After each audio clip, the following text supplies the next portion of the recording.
Halo teman-teman, kegiatan saya setiap minggu adalah terutama naik gunung. Jadi ngamati politik itu hobi kecil, apalagi ngeledek politisi itu. Nah hari ini saya mau naik gunung hiking, janjian dengan Haris Asrar dan Bivitri Susanti. Dua teman yang pasti menarik kalau kita bercakap-cakap soal negara di tengah hutan. Jadi tunggu saya akan hiking bersama mereka tuh. Rocky Gerung akan bersama Anda setiap minggu. Tunggu perjalananku.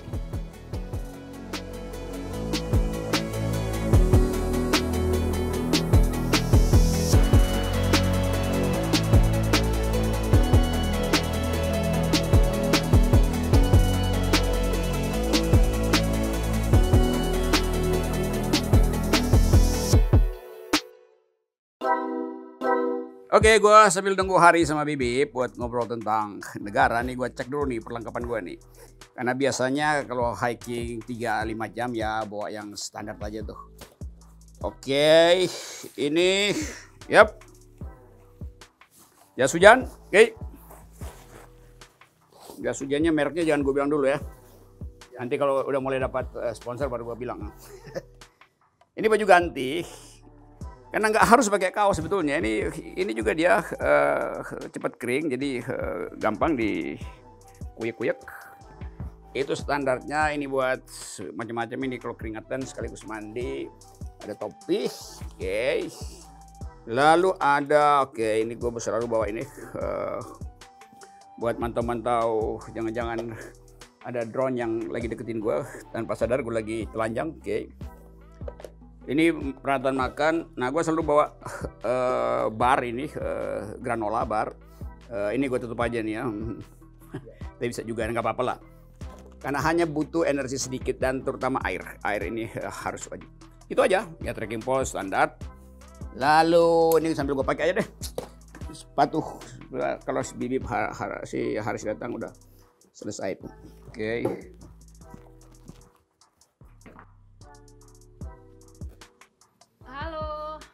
Hai Bib, on time. Nyampe juga gue. Yoi. Mari kita ngobrol di atas ya. Ya. Bivitri Susanti, Haris Asrar. Kita mau ngobrol soal negara, tapi nanti di tengah hutan. Supaya nggak kedengaran oleh Intel gitu ya. Sambil makan bubur, ada kue, ada kopi, ada teh. Udah kenyang. Oke, kalau gitu. Langsung jalan aja lah. Yuk. Capcus. Cus cacis. Gue buat tongkat. Dan Tongkat gue di dalam. Semua peralatan untuk hiking 3 jam. Yuk.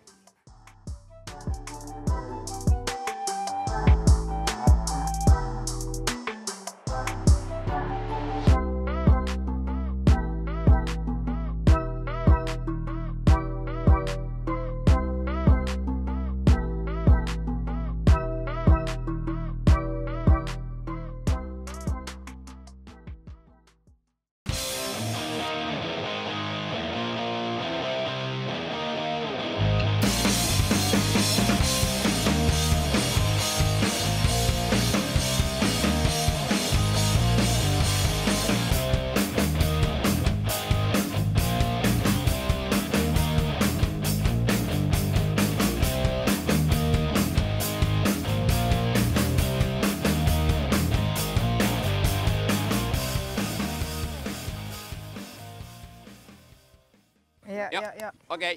Iya, tema hari ini kita ngobrolin soal konstitusi, soal kecemasan rakyat menghadapi konflik internal di kepolisian, banyak hal tuh. Tapi akan diselesaikan dengan jalan kaki. Karena di sini nggak ada jalan tol. Yes.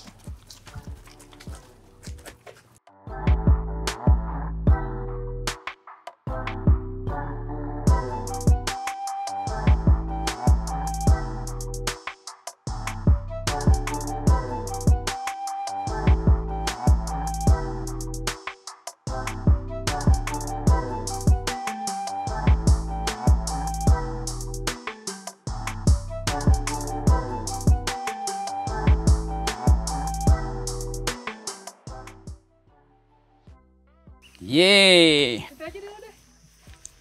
Nah itu dia, dapat tuh. Oke. Ini batu yang menyandung kita. Nah, kita ngobrol di sini ya. Ini ada batu tulis namanya nih, cuman tulisannya udah lenyap nih. Lu tulis aja lagi. Nggak ada perjanjian batu tulis di sini nih. Oke, teman-teman, kita mau ngobrol soal keadaan negara kita yang diasuh oleh konstitusi yang sekarang lagi dipermasalahkan.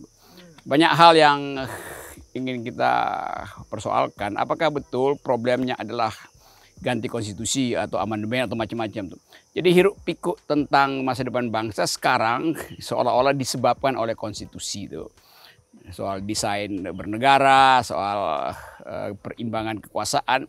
Jadi soal-soal yang dibicarakan publik yang secara serius tiap hari diomongin di talk show, bahkan direncanakan untuk di sidang MPR. Kan kita mau bicara dengan santai dengan dua teman mendaki saya. Ada Bivitri Susanti, profesor dari Jentera Law School, Bukan dan Haris Asrar yang selalu berulah, dan ulahnya itu membuat semua orang tegang. Jadi kita bicara santai di sini. Ya, ikuti pembicaraan ya mungkin 10-15 menit sambil kita meneruskan hiking. Jadi urusan utama kita sebenarnya hiking, tapi kita break sebentar karena banyak isu yang mesti dikomentari ya.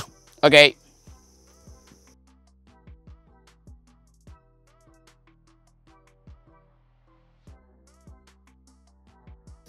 Oke, ini gue ke Bibip dulu nih. Bibip yang selalu jadi narasumber untuk soal-soal konstitusi itu. Dan mengajar hal yang kadangkala orang nggak ngerti. Apa sebetulnya yang disebut sebagai legal reasoning. Kalau penalaran hukum itu dipakai sebagai alat untuk membahas konstitusi, apa hasilnya tuh. Tapi saya mulai dengan satu problem. Ada kasakusuk untuk mengakali politik melalui perubahan konstitusional tuh. Jadi bahan ini masuk di DPR, jadi pembicaraan umum dan kita nggak tahu arahnya kemana. Nah, pertanyaan kita pertama, kalau misalnya masalah konstitusi ini dijadikan sumber utama untuk menerangkan kekacauan bernegara, apakah betul bahwa hanya karena konstitusi maka negara ini gagal untuk tumbuh gitu? BVP Susanti. Yap. Iya. Bahasa dari mana ya? Nggak salah gini. Saya bingung bahasnya dari mana karena kita harus clearkan dulu bahwa nggak ada yang anti mengubah konstitusi. Nah, oke, nggak ada yang anti. Nggak ada dong, namanya konstitusi. Cuman orang sekarang biasa berdebar-debar perubahan itu. Nah, itu dia. Tapi kalau misalnya saya ditanya, sekarang perlu nggak perubahan konstitusi? Ya nggak perlu. Kenapa? Karena kita cenderung salah kaprah nih soal konstitusi kita. Yang sering digaungkan sama orang-orang yang ingin melakukan, sekarang kan tiga pemikiran. Yang pertama itu tiga proposal lah ya. Yang pertama bukan proposal sih, saya setuju untuk tidak mengubah dulu pada saat ini. Terus ada yang kedua yang ingin kembali ke UUD 1945 naskah awal. Tapi ada yang ketiga yang mau melakukan perubahan kelima. Saya bahas dari yang kedua dulu ya, karena yang kedua nih yang mau balik ke UUD 45 naskah awal. Nah, mereka itu biasanya argumennya adalah UUD 45 yang sekarang itu terlalu liberal, tidak Indonesia banget gitu. Bahkan ada tuduhan-tuduhan katanya amandemen 99 sampai 2002 itu dipengaruhi oleh negara asing. Konsultannya. Nah, itu yang mesti di-clearkan karena gini, kalau saya sih pendapat saya tuh gini, untuk UUD 45 yang sekarang bahwa ada kekurangannya pasti dimanapun akan ada, mau bicara konstitusi Amerika, kayak konstitusi Jerman dan lain sebagainya, konstitusi Singapura yang negara tetangga. Nah, tapi kan soalnya adalah konstitusi di mana saja itu memang nggak bisa mengatur satu secara detail, karena dia ngasih kerangka saja bahwa mesti ada pembatasan kekuasaan, mesti ada negara hukum. Nah, pembatasan kekuasaan dan negara hukum itu basisnya adalah hak asasi manusia. Ini ntar urusannya Haris nih. Jadi dua pilar itu ya, pembatasan kekuasaan dan hak asasi manusia. Iya, dan mesti berangkatnya dari situ. Beberapa hari yang lalu pas banget ada yang telepon saya berdebat soal UUD 45 menurut dia yang sekarang itu yang setelah diamandemen terlalu liberal. Saya bilang nanti dulu. Kalau kita balik ke UUD 45 yang naskah awal, kita nggak punya yang kalau saya sebutnya enabling environment untuk demokrasi dan negara hukum. Yang saya sebut enabling environment itu prosedur dan institusi. Misalnya, institusinya itu Mahkamah Konstitusi. Dulu waktu kita UD 45 yang naskah awal, kan nggak ada tuh Mahkamah Konstitusi. Nggak ada Komisi Yudisial. Nggak ada pembatasan kekuasaan, presiden itu cuma boleh 2 kali 5 tahun. Dan yang paling gawat adalah dulu elit politik itu menentukan kayak apa negara kita mau dibangun. Elit politik itu bernama MPR. Tahun 45 itu relevan, karena kan namanya elit politik kita dulu masih sangat terbatas ya, sangat-sangat terbatas, dan mereka itu yang dikumpulkan dalam MPR secara resmi. Jadi mereka yang menentukan siapa yang bisa jadi presiden, siapa yang nggak boleh jadi presiden, kenapa dulu Soekarno diturunkan tahun 67, atau kenapa dulu Gus Dur diturunkan dan digantikan dengan Megawati, itu kan yang menentukan betul-betul hanya MPR, maunya elit.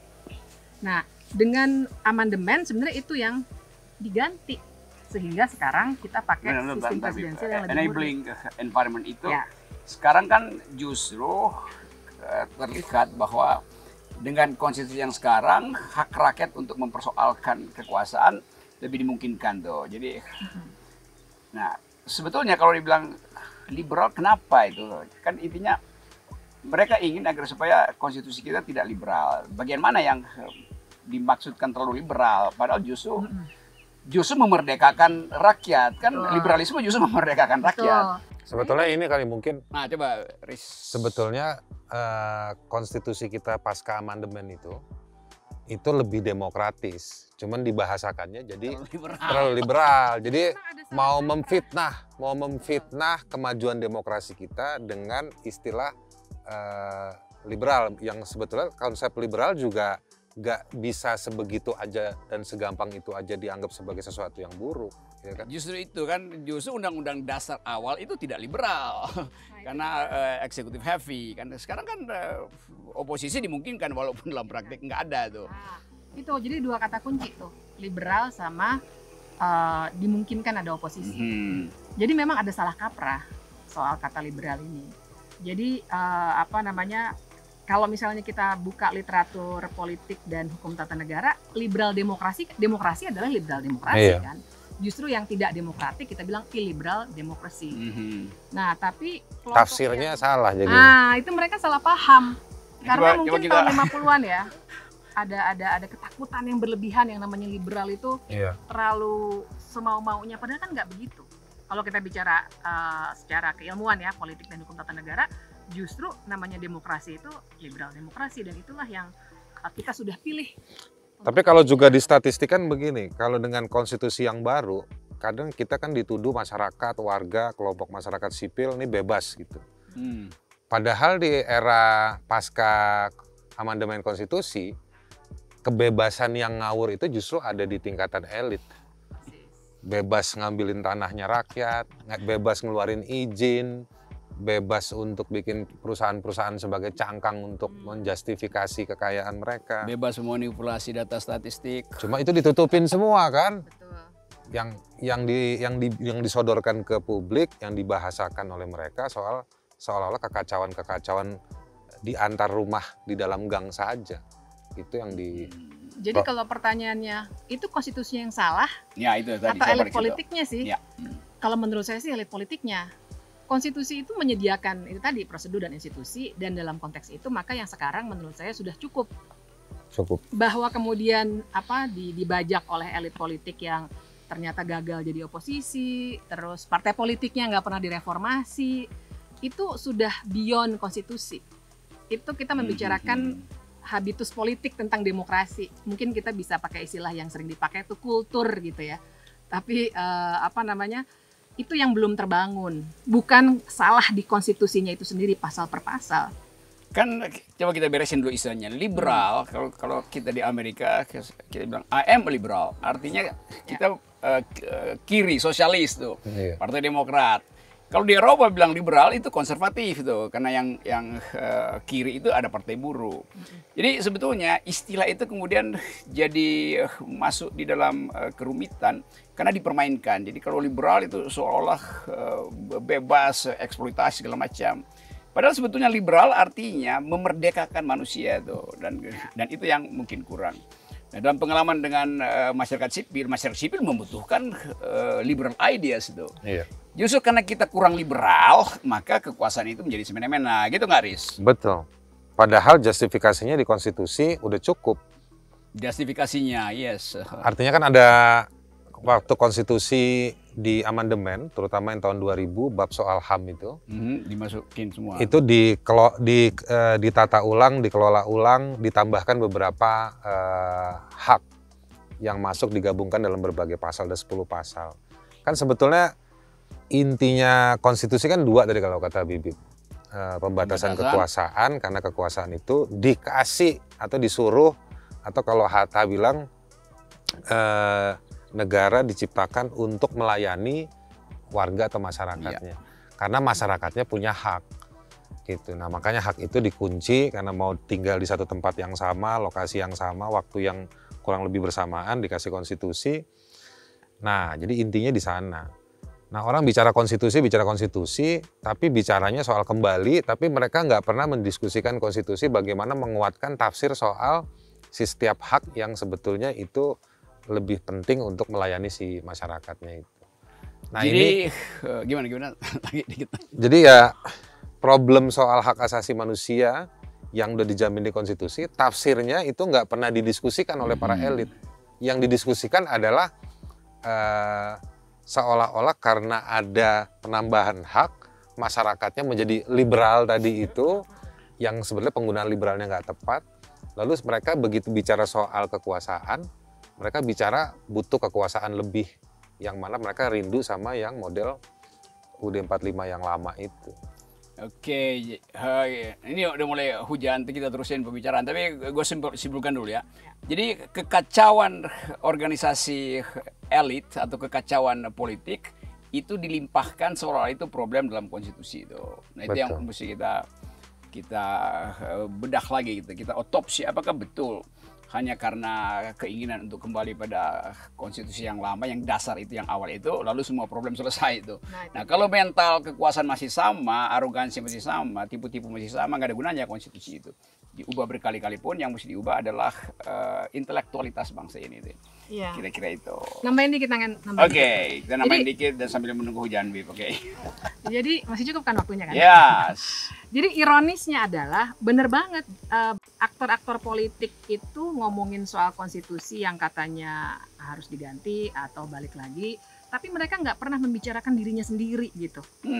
Maksudnya etika politiknya ya dalam banyak sekali yang ketika akhirnya mau mengubah, katakanlah mau meniadakan pemilu gitu. Akhirnya kan yang dipikir adalah ya udah kita ganti aja konstitusinya. Padahal ada constitutional values. Jadi kita tuh fokus ngomonginnya pasal. Ada constitutional values yang eventnya nih yang cocok. Ada peristiwanya. Kemarin malam 17-an katanya ada refleksi di Taman Makam Pahlawan. Ya kan? Jokowi, yang mimpin kan Jokowi langsung, menteri-menteri semua datang. Penting tuh dibuka ke kita di atas batu ini. Ya kan? Dituliskan. Apa hasil refleksinya?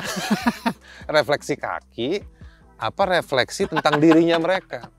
Kalau mau diungkap pasti dia bilang kita jangan mau ada intervensi asing. Itu sih bukan refleksi, ya kan? Di jurnal, di Google banyak itu.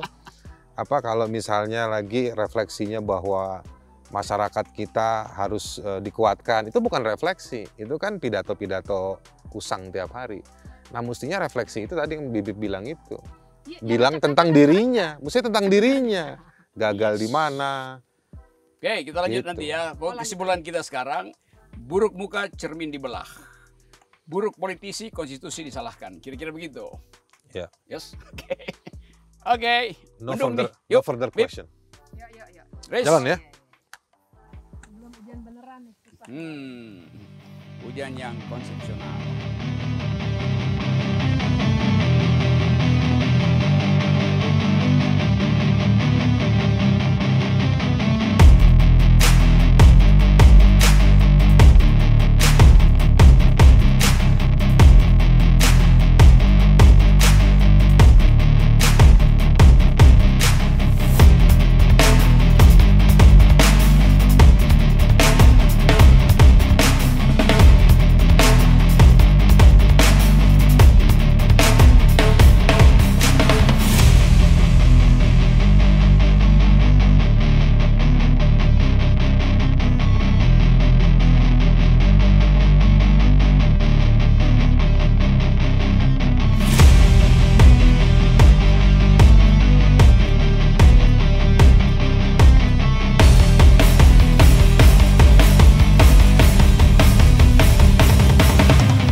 Ini peta yang biasa saya pakai untuk memperlihatkan aktivitas RGTV kalau lagi wawancara tuh.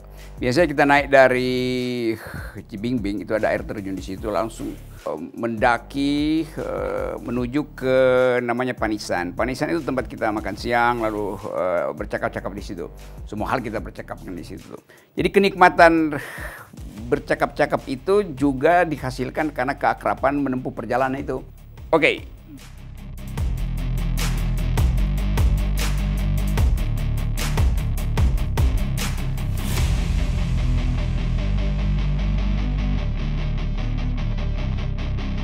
Oke, Bi Fitri, Bibi Haris. Hari ini kita nyampe juga nih di warungnya Haji Jajang. Nerusin bincang-bincang soal negara. Tapi Pak Haji, tolong pesan kopi dulu ya. 3 tuh, sambil kita ngobrol tuh. Jadi kita mau lanjutkan isu yang makasih Pak Haji. Jadi isu utama kita hari ini adalah soal masa depan kepolisian yang semua orang berharap polisi itu lakukan reformasi dari dalam. Tapi mungkin sekali itu nggak akan terjadi karena reformasi dari dalam itu justru bisa berantakan lebih cepat. Nah, karena itu ada tekanan dari luar. Nah, ini masalahnya tuh. Kalau kita mau reformasi kepolisian, apa kira-kira bentuk akhirnya tuh? Apakah kepolisian mau dikembalikan atau seperti usulan banyak orang dikembalikan ke kabupaten-kabupaten atau secara nasional di bawah Menteri Dalam Negeri. Jadi hal-hal ini lepas dari soal kriminal, lepas dari soal politik, kita bicara tentang pelembagaan ulang kepolisian kita tuh. Nah, Haris dan Bivitri mengamati soal pelembagaan ini dari segi efektivitas lembaga-lembaga itu menurut hukum tata negara tuh. Bib, coba duluan, apa idenya tuh? Kalau seandainya diminta untuk memberi proposal reformasi Polri itu, di pikiran lu apa kira-kira? Dulu itu memang ada momentum kan, pas ABRI dipecah jadi TNI dan Polri. Nah, Waktu idenya, reformasi ya, waktu reformasi ya, dan idenya adalah dia di bawah Kementerian Dalam Negeri. Dan itu di beberapa negara itu diterapkan. Nah, tapi itu kan 24 tahun yang lalu ya, reformasi. Konteksnya sekarang sudah berubah nih. Kalau saya sih nggak mau memperdebatkan di situnya dulu, tapi kita mesti lihat di dalam institusi kepolisian itu memang belum banyak yang dilakukan. Training mereka banyak, training HAM udah banyak, bikin perkap tentang HAM, tentang gender, tapi institusinya nggak pernah diperbaiki. Pengawasan misalnya. Pengawasan itu kan sekarang mereka dengan Kompolnas ya, Komisi Kepolisian Nasional. Tapi kan mereka juga nggak ada gigi. Mereka bisa kasih rekomendasi, iya. Dan dia juga pimpinannya itu ex officio menteri-menteri dan Kemenko, Menteri Koordinator Polhukam. Itu satu. Belum lagi kita bicara pengawasan etiknya, perilaku anggota kepolisian yang sebenarnya catatannya sudah lumayan banyak ya, penyiksaan kalau untuk mendapatkan keterangan ya dan lain sebagainya, pengakuan gitu kan banyak sekali sebenarnya. Tapi kalau diadukan biasanya nggak diproses. Kalaupun diproses, biasanya yang diproses itu perilaku yang sifatnya nggak akan mencemari institusi. Misalnya kalau ada yang selingkuh atau kalau ada yang narkoba gitu. Tapi kan kalau bicara perilaku penyiksaan misalnya yang laporannya banyak sekali, Kontras udah sering dari tahun berapa turis ya. Kontras ada tiap tahun ya melakukan laporan penyiksaan oleh polisi misalnya. Nah, yang hal seperti itu tuh nggak pernah diproses dengan baik di kepolisian. Penyiksaan itu buat meres pengakuan gitu atau? Yang sering terjadi sih seperti itu. Belum lagi salah tangkap. Karena di KUHAP kita ada alat bukti namanya pengakuan. Nah itu kalau sudah ada pengakuan, yang lain nggak dikejar. Jadi makanya orang yang dituduh atau diduga melakukan tindak pidana, langsung aja mereka bypass cari pengakuan. Setelah ada pengakuan, udah nggak perlu bukti-bukti yang lain. Gitu. Dan pengakuan dipaksa lewat torture itu. Dan pengakuan dipaksa lewat torture. Torture kan memang jadi praktek yang banyak di negara-negara korup. Itu cara yang efektif untuk segera dapat alat bukti dan itu nanti dibawa ke pengadilan gitu. Oke, jadi itu nyinyirnya masyarakat juga di situ tuh, karena begitu banyak laporan dan coba kita lanjutin dulu ya. Jadi kalau soal etik itu diperbaiki misalnya, ada harapan nggak tanpa institusi itu diatur ulang tuh? Jadi kalau misalnya kesadaran etis itu entah lewat pendidikan, kurikulum atau tekanan publik itu jadi inti kesadaran internal mereka, mungkin sekali ya biarin aja statusnya seperti sekarang kan. Jadi fungsi-fungsi itu yang mestinya kita atur ulang tuh. Bahwa polisi itu ngapain ngurus hal-hal yang di luar kriminal gitu. Jadi bagian ini mungkin yang kalau diajukan sebagai upaya reformasi masih bisa diterima. Asal ada kurikulum baru bahwa ethics itu ethics first, kira-kira begitu tuh. Iya, tapi nggak bisa berhenti di etik memang. Institusinya itu harus dirombak. Kita harus petakan dulu. Sebenarnya mana sih yang memang patut jadi wewenang kepolisian? Karena di banyak negara ya, misalnya tuh, untuk membuat STNK, membuat SIM, itu bukan kepolisian. Tapi biasanya satu unit, ya mungkin kalau dianalogikan di sini kayak Dinas Perhubungannya Pemda. Nah, saya ingat tuh, saya juga dapat SIM waktu itu dari di Seattle ya, di Amerika, itu yang ngetes bukan polisi, tapi orang Pemda gitu. Nah, hal-hal kayak gitu juga mesti dirapikan dulu. Tapi dipetakan aja dulu, mana yang memang harusnya jadi wewenang mereka. Karena kan menurut konstitusi, pasal 30 tuh dikatakan kepolisian itu wewenangnya memang keamanan, TNI, pertahanan.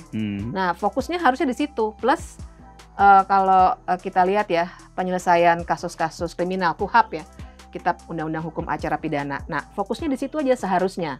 Nah, tapi jadi kajian soal itu sih udah banyak. Karena sebenarnya ada teman-teman yang bergerak di reformasi sektor keamanan. Tapi ya selama ini diabaikan dan kecenderungannya memang kalau sudah masuk ke memetakan wewenang dan mau merapikannya, biasanya ada perlawanan balik tuh dari kelihatannya polisi. Publik itu nggak merasa penting lagi dirapikan.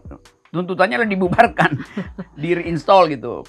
Dan itu bahayanya kalau kita lagi deket-deket pemilu dan fasilitas untuk mengamankan atau memberi rasa aman pada pemilu itu tidak bisa lagi dijaminkan pada polisi sekarang tuh. Nah, kalau misalnya demi pemilu reformasi polisi dilakukan sekarang itu berbahaya nggak tuh? Jadi dari segi waktu gitu. Sebetulnya nggak ada pilihan, harus dibenahi. Begini nggak ada pilihan? Karena begini, pemilu itu kan gradual. 2024 pemilu pelaksanaan, tapi persiapannya kan dari sekarang. Kebutuhan masyarakat soal polisi, kalau disebut sebagai public goods gitu ya, polisi sebagai public goods, itu kebutuhannya kan nggak bisa nunggu sampai 2024. Jadi memang urgensinya ada. Urgensinya ada. Nah, tapi memang poin itu penting karena begini. Sekarang itu di penjara isinya cuma 2, narkoba dan kepala desa. Nah, jadi mereka ini kepala-kepala desa ini juga banyak mengisi di LP-LP itu. Kasusnya apa kepala desa nih? Penggelapan penyalahgunaan dana desa. Dana desa gede banget. Gede itu. Menjelang tahun 2019 itu banyak kepala desa yang diancam. Banyak kepala desa yang diancam akan dipidanakan kalau tidak mendukung satu kandidat. Ya dalam hal ini Jokowi. Waktu itu Jokowi Ma'ruf Amin. Nah, itu satu. Yang kedua, mereka juga kalau tidak punya kayak semacam berbagi dengan otoritas lokal, terutama polisi atau kejaksaan, mereka juga nanti jadi target untuk diperiksa. Nah, untuk itu sebetulnya gini, kalau polisi itu kalau mau cepat cari pemimpin yang baik. Jadi pendekatannya sangat tergantung pemimpinnya. Yang kedua, yang harus dirombak total itu pengawasannya. Kompolnas itu harus dirombak komposisinya, orangnya, wewenangnya, rekrutmennya tadi itu orangnya, wewenangnya itu harus dibenahi serius. Karena mereka hari ini cenderung menjadi alat. Jadi polisi kalau ada kesalahan senang dibawa ke Kompolnas karena Kompolnas itu pembiayaannya kan di bawah Polri. Jadi mau gimana independen dari sisi ketatanegaraan, dia nggak bakal independen. Nah, jadi artinya ini kayak jeruk nanam jeruk itu. Betul. Jeruk makan jeruk. Nanam. Jadi Oh, nanam. Oke, jeruk, baiklah. nanam jeruk. Nah, dia yang apa namanya memelihara si Kompolnas. Terus nanti kalau sudah besar awasi saya ya, kan nggak mungkin. Ditanam supaya dipelihara supaya ngawasi. Besar dikit kan pasti ditabok kan, lo ngapain ngawasin gue kan, pasti begitu. Nah, kenapa ini penting? Karena begini kecenderungan, ada 3 hal. Satu, polisi itu nanganin kasus, ini ngomong penegakan hukum. Kalau misalnya dia viral, sekarang banyak sosmed. Dulu kan di media, kalau rame di media baru ditangani. Yang kedua, kalau dalam beberapa kasus bayar. Kalau dibayar, mau. Yang ketiga, kalau ada perintah atasan. Jadi polisi nggak otomatis kerja. Nah, sekarang perlu, misalnya kita taruhlah nih, sekarang Kapolrinya, Pak Listio Sigit. Nah, dia itu harus bikin public commitment secara terbuka. Polisi itu harus seperti ini, seperti ini, seperti ini. Dan itu dilemparnya ke publik, jadi publik itu bisa bawa jaminan dari Kapolri itu kepada polisi yang dia temui di pinggir jalan. Yang kedua tadi itu, pengawasannya yang harus diperbaiki. Sebetulnya ada momentum untuk, bukan momentum sih, dengan dibubarkannya Satgasus nih, Satuan Tugas Khusus ini, yang kalau bahasa gampangnya bareskrim di dalam bareskrim lah, kira-kira begitu. Nah, ini sebetulnya momentum untuk melihat, menata ulang kerja penegakan hukumnya si polisi. Kenapa ini penting? Ini karena Satgasus ini banyak mengambil pekerjaan di jejaring yang ada di beberapa wilayah, termasuk juga di beberapa satuan-satuan. Karena tugasnya kan besar. Tindak pidana pencucian uang, perjudian, narkoba, ITE. Nah, ini semua yang dia punya kewenangan untuk masuk dan dia dilengkapi, dibiayai oleh Polri. Tapi hari ini sejak 2019 dibentuk oleh Tito Karnavian, hasilnya mana? Berapa kasus yang ditangani? Nggak ada transparansi juga ya? Nggak ada transparansi. Berapa kasus yang dibawa ke pengadilan? Kalau yang dibawa ke pengadilan lebih dikit, yang tadi nggak dibawa ke pengadilan, tuh kasus apa ceritanya dan kemana? Sekarang coba soal momentum ini. Seandainya semua itu ditaruh di atas meja dan terlihat anatominya bahwa ini mesti branches semua nih. Terus polisi bilang, iya itu kita juga terjebak di situ karena permainan politik oleh kepentingan parlemen, Komisi 3 misalnya tuh kasakusuk. Lalu polisi bilang, oke, sekalian juga Komisi 3 dong dibongkar tuh kan. Jadi mulai dari zaman kapan sebelum Satgas dibentuk bahkan permainan itu kan udah jalan tuh soal titip menitip pasal, anggaran dinaikkan segala macam. Sebaliknya titip kasus. Ya itu apalagi titip kasus. Jadi di mata publik sekalian aja tuh reformasi ini bukan cuma soal polisi tapi relasi polisi dengan parlemen juga harus dibenain. Nah dalam rangka itu orang akan akhirnya minta tuh coba dibikin list siapa-siapa yang pernah nyolong dan main-main sama polisi itu. Jadi saling buka-bukaan juga di Komisi 3. Bukan yang sekarang aja, yang dulu juga tuan. Nah itu kalau kita bayangkan itu dalam keadaan ketegangan sosial, disparitas ekonomi itu, yang gue ingin tahu itu seberapa mungkin dia kita lakukan dalam rangka menyelamatkan pemilu tuh. Gitu. Kalau sekedar reformasi oke, kalau nggak ada pemilu kan ya gampang aja kan. Iya. Tapi kan ini 18 bulan lagi pemilu tuh. Kalau itu dipercepat misalnya tuh. Dari segi itu, jadi dari segi stabilitas politik. Sebab orang nanti akan bilang, ya kalau begitu polisi akan bilang ini kan menjelang pemilu, tunggu aja lah kita akan reformasi itu setelah 2024. Itu artinya kasusnya udah makin nambah tuh. Menarik ya kalau dilakukan sekarang menuju ke pemilu. Kenapa? Karena supaya orang punya kebebasan yang lebih luas lagi, nggak takut oleh pilihannya si polisi, itu satu. Yang kedua dalam kaitan dengan Komisi 3, penting untuk dibuka siapa aja yang suka nitip pasal dan juga nitip kasus, supaya orang juga nanti tahu siapa yang harus dipilih, partai mana yang benar. Nah, kalau itu dibuka semua, itu bisa pemilu justru batal kan? Karena saling ngintip aja kan. Oh ini salahnya lebih besar.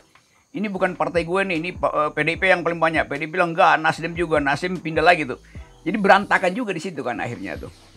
Berantakan iya, tapi kalau saya sih melihatnya itu nggak akan bisa membatalkan pemilu juga. Kalau masyarakat betul-betul udah jengkel tuh. Kan sama kasus Meksiko, Ukraina, Hong Kong kan akhirnya ya udah bubarin aja dulu. Nah kecemasan itu yang lagi dihitung misalnya oleh Jokowi itu. Kan Jokowi juga ngitung, wah ini bahaya nih, gua nggak bisa 3 periode misalnya kan. Yang cemas kan dia, kita kan nggak cemas. Kita mah seneng-seneng aja. Biar aja terbuka semua. Oke, jadi nggak ada soal juga ya. Menurut saya Bagus, sih nggak malah ada bagus. soal. Nah, dalam keadaan semacam itu kita mesti siapkan semacam oversight committee dari masyarakat sipil, intelektual gitu. Betul. Supaya ini diawasi. Jadi nanti kan publik merasa atau kekuasaan akan bikin argumentasi. Ini kalau berantakan terus bagaimana negara ini? Nah, kalau kita bilang kita punya fasilitas bahwa masyarakat bisa menemukan sendiri solusinya tuh. Kan masih banyak profesor yang bagus lah di beberapa universitas itu. Di Jentera pasti ada banyak. Yang nggak honoris causa ya? Yang nggak honoris causa memang tuh. Iya. Lalu di LSM ada lah, bahkan mungkin dari kabinet 2-3 orang yang rada bersih itu, yang gue tingkat menteri, ya tingkat dirjen segala macam. Dalam beberapa pengalaman, sebetulnya yang jaga rutinitas putaran darahnya si demokrasi itu justru warga. Nah itu intinya, Kalau kepercayaan kan diberikan kepada warga untuk membangun komite-komite pengawasan terhadap polisi, sebetulnya jalan itu. Bisa. Jadi misalnya nih, justru pemilu itu bisa tertib kalau nggak ada polisi yang ngawasi itu. Iya. Jadi Bisa jadi. ya pelembagaan baru itu, install new kind of institution gitu kan. Tapi tetap kita mesti bayangkan itu. Oke, coba gue pindah sedikit ya. Kan ini ada wacana tadi kita udah omong sebelum hujan, karena hujan nih gue ganti baju tadi ini basah kuyup nih. Sebelum kita ngomong tadi, kita tundas tadi pembicaraan soal konstitusi gitu kan. Nah kelihatannya Jokowi nggak kasih poin apa-apa walaupun semua orang menganggap ini konstitusi mesti dirubah. Tapi presiden kan mesti kasih public address bahwa dia sebetulnya harus paling nggak 2-3 poin dia ucapkan. Tapi kita nggak dengar apa-apa kan. Padahal presiden diminta untuk taat pada konstitusi. Jadi kalau konstitusi mau diubah kan presiden bilang nggak bisa dong gitu. Jadi hal ini juga akan menimbulkan problem baru karena nggak ada lagi semacam ketertiban berpikir tuh. Sementara presiden justru mendorong musra ini apa namanya musyawarah rakyat kan. Jadi itu kan di luar konstitusi itu. Jadi presiden sendiri diam-diam sebetulnya melakukan aktivitas politik di luar konstitusi itu. Inkonstitusional sebenarnya. Oh, dia bukan ekstra konstitusional, ini bahaya betul ya. Loh, Itu kan dia kan contoh yang bikin kenapa banyak pejabat melakukan pelanggaran karena memang ujungnya sendiri kasih contoh melakukan pelanggaran terhadap konstitusi. Problemnya bangsa ini tuh di situ. Semuanya jadinya akhirnya lihat ke presidennya membenarkan untuk membatalkan si pasal yang melarang 2 kali. Nah nanti akhirnya yang lain-lain ini muncul nih peristiwa-peristiwa yang seperti itu. bener banget bahwa dia nggak komentar saja itu sebenarnya sudah salah. Karena kan dia disumpah, dia disumpah bahwa dia akan menjalankan konstitusi. Jadi kalau dia diam saja dan kita juga tahu ya yang masih sampai sekarang mewacanakan 3 periode atau perpanjangan itu kan semuanya relawan-relawannya dia. Nah sekarang yang di depan itu Lanyala nih, DPD nih. Ya kita mau lihat masih menyala-nyala. Belum padam. Langsung nyala. Kan ide DPD sekarang yang bisa diuji kan proposal DPD. Yang lain kan ya ada proposal tapi kekuatan dorongnya tuh kurang tuh. Ini karena DPD dia bikin hipotesis bahwa kembalikan dulu ke naskah asli lalu dilakukan adendum. Nggak bisa bukan begitu. amandemen. Nah, coba. Padahal kalau balik ke naskah asli nggak ada DPD loh. Oke. Berarti dia akan bubar dengan sendiri. Dia ambil konsekuensi itu tuh. Dengan balik ke naskah asli, habis itu dia udah hilang. Dia udah hilang, dia nggak punya Nggak wewenang bisa apa-apa ngapa-ngapain lagi. lagi. Nah, DPD bisa ambil risiko itu kan, nggak apa-apa gue hilang di situ. Yang penting negara ini selamat. Kira-kira itu idenya. Supaya soal-soal eksploitasi ekonomi dianggap bahwa pasal apa namanya 33 itu memberi izin ke swasta untuk lakukan akumulasi itu. Nah ide ini kemudian nyambung dengan kepentingan para purnawirawan TNI yang merasa bahwa the genesis of power itu melekat pada konstitusi asli itu bagi TNI itu. Dan karena itu TNI merasa kan kita dulu merdekakan negeri ini dengan Undang-Undang Dasar 45 yang asli. Nah sekarang dianggap juga istilah asli itu agak kacau ya. Seakan-akan yang palsu. Atau jadi apa sebetulnya di belakang? Jadi frustrasi politik hendak dicari penyelesaiannya pada reformasi konstitusi itu. Nggak ada imajinasinya itu. Nah itu, jadi coba kita usut pelan-pelan ya. Dari mana sebetulnya kekacauan ini dimulai sehingga macam-macam proposal tuh masuk ke publik tentang perubahan konstitusi. Ada versi TNI, ada versi DPD, ada versi yang ya macam-macam. Dan jebakan-jebakan kalau pembicaraan itu masuk ke MPR kan semua partai lagi ngincer tuh, majuin agenda, lampiran agenda tuh yang tiba-tiba masuk tuh. PPHN ya. Ya kayak gitu tuh. Kalau menurut saya sih justru karena elit politik ini yang lagi bertengkar, mereka pengen mengambil lagi wewenang yang sudah dipreteli oleh UUD yang sudah diamandemen. Apa aja tuh yang strategis tuh yang? Ya misalnya kan itu tadi, milih presiden itu dulu memang sepenuhnya wewenang MPR. Dulu itu seorang Amin Rais gampang banget untuk bilang Gus Dur turun ganti Megawati. Nggak ada konsultasi dengan kita. Sekarang kan itu nggak dimungkinkan dan itu nggak nyaman untuk elit politik itu. Makanya mereka mau ambil lagi karena memang UUD 45 yang naskah awal itu saya juga menolak pakai istilah asli ya. Naskah awal itu nyaman sekali untuk elit politik karena nggak ada kontrol. Kalau mereka bikin undang-undang semaunya juga nggak ada Mahkamah Konstitusi. Sekarang kita boleh kritik Mahkamah Konstitusi, tapi bahwa ada, makanya tadi saya bilang enabling environment itu ya, bahwa ada sebuah lembaga yang bikin warga negara biasa kayak kita tiba-tiba maju ke MK bilang ini undang-undang ini salah nih. Dulu nggak ada itu, hal-hal seperti itu. Dulu nggak ada kebebasan-kebebasan yang sekarang di pasal HAM ya, 28A sampai J itu. Nah, itu semua membuat elit politik merasa nggak nyaman. Karena mereka sekarang bisa dikontrol, masyarakat sipil bisa bersuara lebih keras. Nah ini yang mereka mau ambil lagi. Sebenarnya itu tuh yang membuat mereka jadi bertengkar sendiri. Dan kita seakan-akan hanya nonton. Terus juga kan kita juga berdebat soal presidential threshold misalnya. Itu semua kan yang membuat elit politik. Jadi untuk membuat mereka nyaman tadi. Itu, ada hidden agenda di situ oleh elit politik. Sekarang ada soal yang gue kira mesti agak cepat-cepat kita raise isunya itu. Elit politik ngintai perubahan konstitusi itu. Pada saat yang sama Presiden Jokowi lagi menunggu pemetaan elit politik ini. Kan ini sialnya kan di situ kan. Karena Jokowi nggak merasa bahwa ada kesempatan bagi dia untuk punya grip pada partai politik selain melalui hal-hal yang tadi ekstra konstitusional. Jadi menertibkan peristiwa-peristiwa politik ini, lalu orang berpikir ya batalin dulu deh pemilu tuh. Kan akhirnya orang anggap ya kalau begitu semua hal nanti akan kembali pada 2-3 orang aja. Persis, memang itu yang diinginkan. Jadi makanya kita harus hati-hati betul. Dan sekarang kan agenda misalnya tadi ya, agenda PPHN tuh, pokok-pokok haluan negara. Kan tertulis tuh di pidatonya Ketua MPR yang kemarin ini, tahun 2022, dia bilang tujuannya adalah untuk mengamankan IKN. Nah jadi memang itu tertulis betul. Jadi saya pas baca juga gila ini terus terang sekali gitu ya. Jadi kelihatan betul kepentingan yang mereka ingin lindungi dan ketidakpercayaan pada demokrasi yang sebenarnya udah kita bangun sejak 98 itu. Mereka pengen presiden bisa dikontrol oleh MPR, terusin IKN, terusin proyek strategis nasional dan lain sebagainya. Ini yang hidden agendanya sebenarnya itu. Coba kita jadi mengamankan proyek, ini kalau lebih empirik lagi nih, mengamankan proyek yang empirik. Kalau orang suka sebutnya yang dokumen 2045 itu, proyek proyeksi pembangunan 2045. Makanya ini investasi coba dibawa masuk semua yang kita nggak tahu sebetulnya apa yang mau diolah. Lalu mau ada proyek yang bagi-baginya sepertinya udah ada hanya di kelompok-kelompok oligark tertentu aja. Dicari kecocokan, karena kalau melihat platform konstitusi yang ada dan demokrasi yang ada hari ini di Indonesia, ini nggak kontributif buat memuluskan proyek mereka.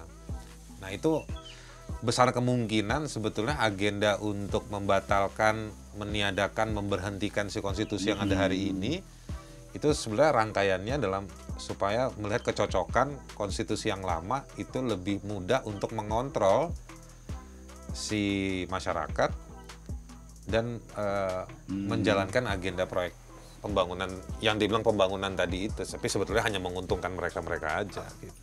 Jadi semua niat baik tadinya akhirnya kita mesti curigai karena nggak ada keterbukaan. Itu semua dimulai oleh aktivitas Presiden Jokowi yang nggak pernah tegas. Dia mau lanjut apa enggak tuh. Nah, hal-hal yang mungkin kita bisa bicarakan nanti, mesti kita siapkan dari sekarang. Pertama, ide bahwa mesti ada masyarakat sipil yang isinya pers, akademisi, bahkan pimpinan buruh itu untuk membentuk, sebut aja lembaga untuk mempersiapkan menampung kemarahan publik nanti itu. Kan ini kelihatannya akan berlanjut terus kan. Tetap tokoh-tokoh itu merasa oke, itu masalahnya di konstitusi. Yang lain menganggap oke, konstitusi kalau dia masuk ke MPR itu bisa kita manfaatin. Jadi kasakusuk ini yang menyebabkan bangsa ini nggak punya ide lagi tuh. Nah, bahayanya dalam keadaan kasakusuk itu kita menghadapi situasi ketegangan di Cina Selatan, di Indo-Pasifik, dan potensi berlanjutnya krisis pangan dan energi. Nah, sekarang kalau semua ini nggak bisa kita hasilkan dari awal, lalu tiba-tiba udah tahun pemilu tuh, bayangan Bibip Haris apa tuh? Tiba-tiba artinya kasakusuk ini masih begini aja, statusnya kasakusuk terus. Tiba-tiba di depan udah pemilu, tiba-tiba di depan ketegangan di Cina Selatan udah jalan, tiba-tiba Rusia juga makin nekat, lalu ya udah global politis itu masuk untuk masuk untuk mengacaukan kita tuh. Gua dulu ya. Ya. Gua akan Imajinasi yang berpendapat, paling liar, Riz, kalau pendapat gua mau serahin ke Bibip dulu. Menurut gua kayak kalau ini semua kacau dan nggak jalan, seperti yang ada hari ini, Jokowi dan circle-nya akan coba mencari orang yang bisa mengakomodir dan mengamankan rezimnya dia hari ini. Oke, itu satu dulu tuh. Jadi itu tugas utama presiden, mencari orang buat mengamankan dia. Kan orang suka bilang siapa yang jadi ini nanti siapa yang didukung oleh Jokowi belum tentu. Orang Jokowi selama ini juga bertahan karena ada sejumlah orang gitu kan. Jadi sebenarnya kumpulan orang-orang ini saling mengasumsikan aja deh, yang nanti menjaga. Ada nama-nama baru yang menarik, yang kasakusuknya cukup berisik, namanya Anies. Tapi kalau Anies Baswedan juga dia gak bikin satu chapter baru, gak punya tafsir baru, ya Anies juga akan masuk dalam bagian si oligark ini, sama aja gitu. Jadi yang menarik dari Anies itu bukan sosok Aniesnya, tetapi Aniesnya punya satu tafsir bab khusus nggak, yang dia bisa mendelegitimasi dan memberikan tafsiran ulang ke sana. Tapi juga problemnya, sebaik-baiknya yang ada di sini, harus dia kejebak oleh presidensial threshold 20%, dia harus kejebak oleh si partai-partai, ya si Anies pasti masuk di sana. Nah, nanti ada krisis pangan, harga naik, energi, harga retail energi juga naik. Intinya nanti ujung-ujungnya, baliknya tesisnya adalah kapasitas warga. Gitu. Jadi sebenarnya yang bisa mempertahankan kita ini, yang suka didengang-dengungkan NKRI itu, sebetulnya yang menjaga, menafsirkan adalah praktek dari warga ke warga itu. Buat sementara warga itu udah fatalis saja. Pokoknya ya udahlah, pokoknya Anies dulu deh, bukan nanti Anies beresin semuanya. Sehingga orang lupa bahwa Anies juga bisa masuk dalam jebakan yang diam-diam sebetulnya orang udah kunci Anies di situ tuh. Iya. Jadi oke. Tapi ini ada frustrasi sehingga orang nggak peduli lagi soal semacam itu tuh. Mari kita besarkan golput. Ya, itu. Gua mau bikin LBP tuh. LBP. Liga Boykot Pemilu tuh. Iya. Dan kita mau undang semua orang supaya perhatikan bahwa Liga Boykot Pemilu itu gerakan moral atau gerakan etis untuk menunjukkan bahwa kalau tidak ada perubahan radikal, maka buat apa bertarung, dan di ujungnya udah ditunggu oleh oligarki kan. Iya. Gitu tuh. Sebagai wacana itu bagus, tapi hati-hati dengan boikot ya. pemilu. Jadi yang saya khawatirkan adalah pemilu jalan terus, mungkin banyak orang ikutan mendukung boikot pemilu, tapi jadinya nanti yang akan terpilih, akan meramaikan dunia politik Indonesia lagi-lagi orang-orang itu dengan jaringan oligarkinya. Karena kita betul-betul melepaskan diri dari proses atau prosedur demokrasi rutin itu gitu ya. Jadi kita boleh nggak ikutan dan lain sebagainya, tapi kalau ditinggal betul, nanti negara yang menjalankan mereka loh. Itu bahayanya sebenarnya. Bayangannya begini nih, Liga Boikot Pemilu kemudian bersekutu, berkoalisi dengan buruh yang juga merasa bahwa kalau pemilu jalan itu artinya Omnibus Law nggak akan diubah tuh, karena oligarki yang akan menentukan tuh. Lalu dengan mahasiswa.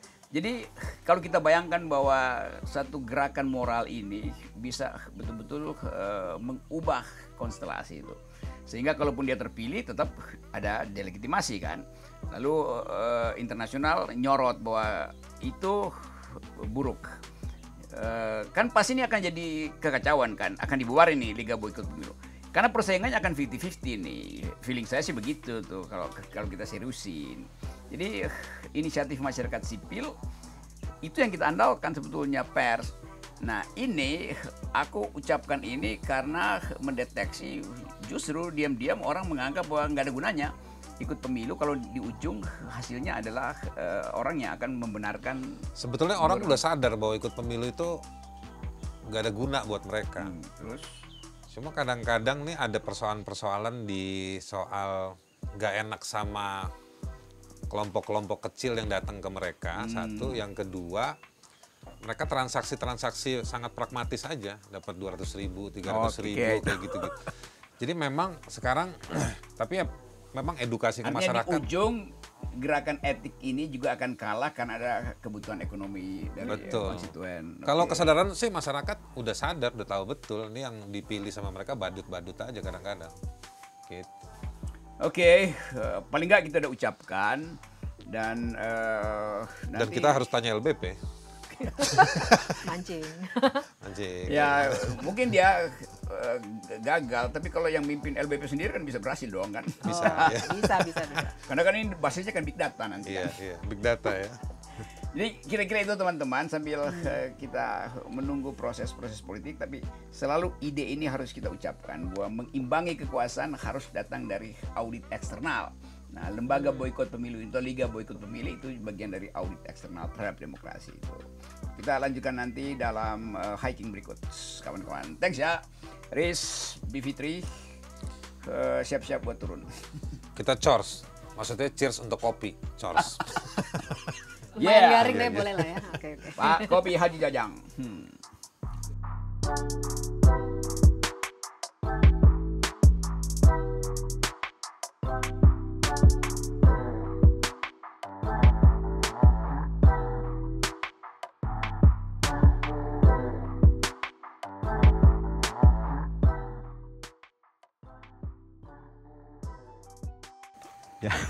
Ya saya udah terima kasih sama rombongan Bapak-Bapak Rocky gitu, udah bantu-bantu saya dari udah lama, dari tahun 2017 sering kesini gitu, sering trekking, maksudnya trekking dari Pondok Pemburu ke sini.